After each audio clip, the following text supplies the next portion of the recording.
আসসালামু আলাইকুম সবাইকে। কেমন আছেন সবাই? আশা রাখছি আল্লাহর অশেষ রহমতে সবাই অনেক বেশি ভালো আছেন, সুস্থ আছেন। এই প্রত্যাশা, এই শুভকামনায় আপনাদের সবার সাথে ঈদের মেইন শাড়ি দেখানো শুরু করলাম। দেখতেই পাচ্ছেন ব্ল্যাকের মধ্যে একটা শাড়ি। এটা হচ্ছে জাপানি সিল্কের মধ্যে লেস ওয়ার্ক করা। সত্যি বলতে কিছু, কিছু শাড়ি বা কিছু ড্রেস থাকে না যে দেখলেই দেখতে মন চায়। এই শাড়িটা হচ্ছে সেরকমই একটা শাড়ি। তো যারা ব্ল্যাক লাভার আছেন তাদের তো অবশ্যই ভালো লাগবে। তো আপনাদের কাছে কেমন লেগেছে কমেন্টস করে জানাবেন। আর এই ধরনের ওয়ার্কের শাড়ি যেগুলো থাকে মানে টোটাল শুধু লেস ওয়ার্ক, মানে বর্ডারে শুধুমাত্র লেস ওয়ার্ক করা থাকে, বডিতে কোনো কাজ থাকে না।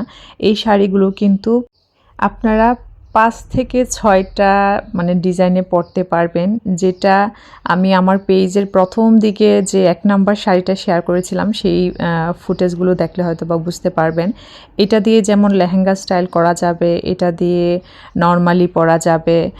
মানে এই শাড়িগুলো এমন একটা শাড়ি যেগুলো দিয়ে আসলে চাইলে স্টাইল করে ওয়েস্টার্ন ড্রেসও মানে ড্রেসেরও একটা লুক দেওয়া যাবে। তো এটা আসলে যার যার পরা স্টাইলের উপর ডিপেন্ড করে। তো যাই হোক, এই শাড়ির সাথে কিন্তু আপনারা ব্লাউজের জন্যও লেস পেয়ে যাবেন একদম ফ্রিতে। শাড়িটা জাপানি সিল্কের উপর কাজ করা, ১২ হাতের বেশি, ১৩ হাতের একটু কম। আর এই শাড়ির প্রাইস থেকে যাবে ১৮৫০ টাকা। তো যাদেরই পছন্দ হবে দ্রুত অর্ডারটি কনফার্ম করবেন। আর আমি সব সময় লেস ওয়ার্কের শাড়ি যখন মানে শেয়ার করি তখন এই কথাটা বলতেই হয়, লেসটা যতদিন অ্যাভেলেবল থাকে ততদিনে কিন্তু এই শাড়িটা মেক করা পসিবল হবে। তো অনেক সময় দেখা যায় লেস না থাকলে আপুরা চাইলেও কিন্তু দিতে পারি না।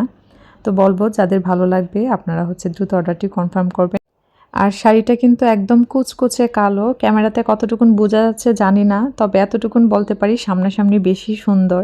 আসলে অনেক সময় মানে মোবাইলের লাইটিং বা রুমের লাইটিং সব কিছু মিলেই কিন্তু কালারটা একটু এদিক সেদিক বোঝা যায়। তাই জন্য কিন্তু যে শাড়ির কালারটা ঠিকঠাক মতো আসে না সেটাও বলে দিব। তো এই শাড়িটা একদম কুচকুচে কালো। আর এই ধরনের শাড়ি কিন্তু পরতেও যেমন আরাম, কুচিগুলো খুব সুন্দর হয়।